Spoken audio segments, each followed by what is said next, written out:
Every community has its black sheep.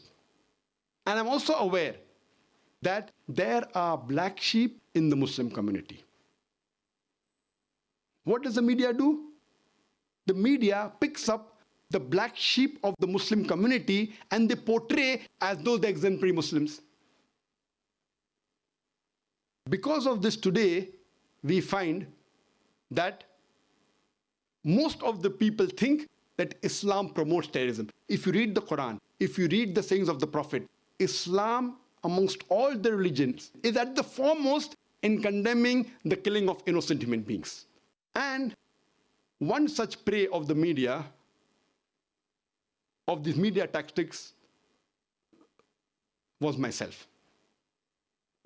8 months back, in the 4th week of June 2010, I was supposed to give a series of talks in UK.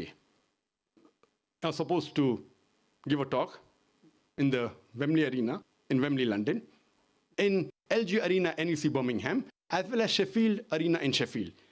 All these venues had a capacity of 10 to 15,000 people, and these are prestigious venues.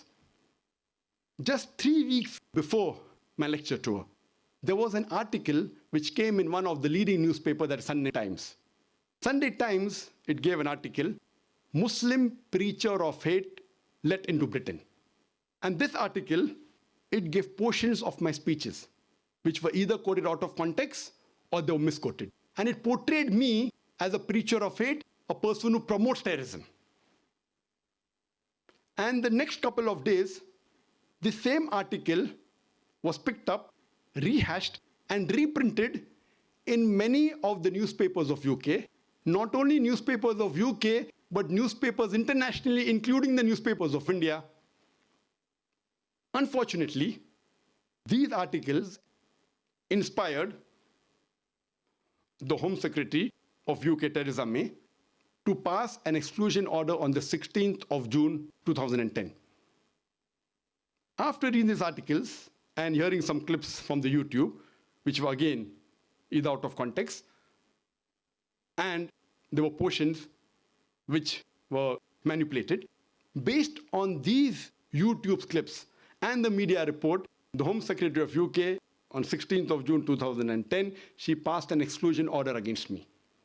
And the next day, 17th of June, the Deputy High Commissioner of Britain in Bombay, on the 17th of June, they revoked and cancelled my visa.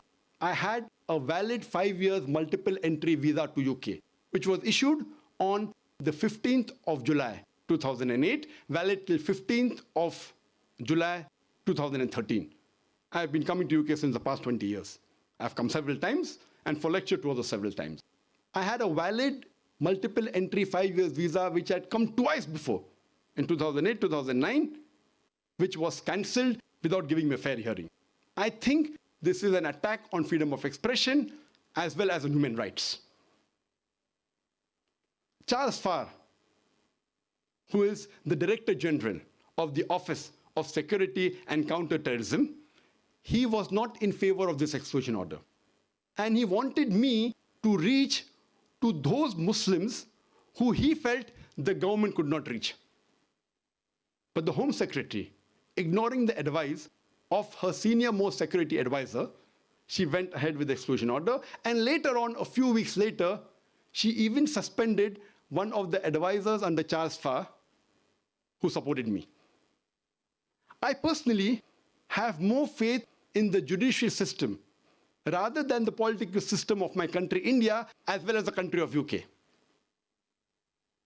We did a judicial review and took it to the High Court. Though the Home Secretary said I have no right to file under human rights because I'm a non-UK citizen, Justice Cranston said, and he reviewed it, and he said that he can file a case. And he passed a judgment and said that the first 3 decisions of the Home Secretary on 16th of June, 17th of June, and the 27th of June, all 3 were unlawful. But however, later on in the month of August 2010, when they gave additional information, he said that this is lawful, which is not logical. I have faith in the judicial system. we have filed for an appeal against the last judgment of the High Court, and I have full faith that inshallah, very shortly, this exclusion order would be reversed by the Court of Appeal. I hope in future I may have the chance to meet the Home Secretary Theresa May personally and explain to her the peaceful message of Islam and remove any misconception about Islam or any of my lecture that she may have. I would have personally preferred to come personally in the Oxford Union and give this talk and have a lively question and answer session rather than the satellite. Last month, I had gone to France. I was in Paris. We had a board meeting of our trust, Islamic Research Foundation International, which is based in UK, as well as Universal Broadcast Limited. Because I could not come to UK, I called the board members to Paris, and I was shocked. Normally, the world feels that France is more strict against Islam than UK. But when I applied for visa, I got it within 1 hour. And we had the board meeting there. I'd prefer having it in UK, but because of the exclusion order, which I feel the Court of Appeal very shortly will reverse it. And though the world may think that because of the exclusion order, it is an attack on freedom of expression. But I would like to thank the Oxford Union that even though an exclusion order has been passed on me, yet they permitted this debate or this lecture for the question and answer session. I would like to thank the Oxford Union, especially the president, Mr. James Langman, for being bold and agreeing to have this lecture. The Oxford Union may or may not agree with my speech. They may like my talk or may not like my talk. What I appreciate is that they are really people who promote freedom of expression.